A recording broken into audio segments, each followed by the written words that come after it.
տարածվել, որ ձեր նախագահության ժամկետը լրանալուց հետո Սամվել Բաբայանն է ուզում իր թեկնածությունը դնել։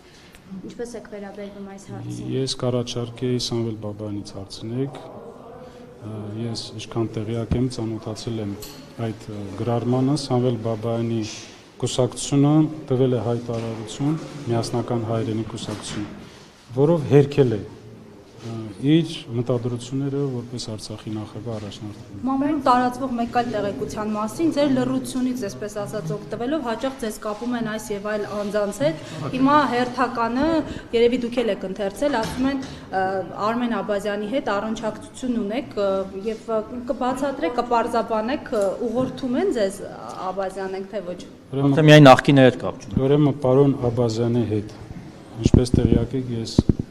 երկար տարիներ ազգային անվտանգության համակարգում եմ աշխատել եւ մենք ծանոթ ենք եւ գործընկերային հարաբերությունները բացի դրանից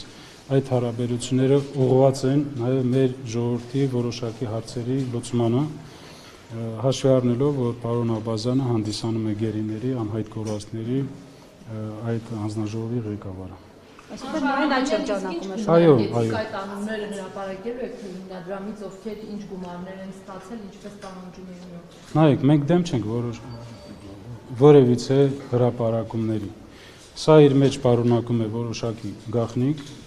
նաև անձնական տվյալների պաշտպանության հարց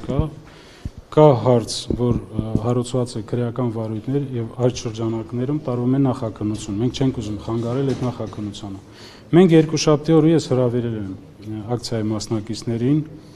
իրենց կազմակերպիչներին հանդիպելու, քննարկելու բոլոր հարցերը, պատրաստ եմ կազմակերպել իրենց հանդիպումները ուժային կառույցների ներկայացուցիչների հետ, իրենք կստանան սպառիչ պատասխաններ։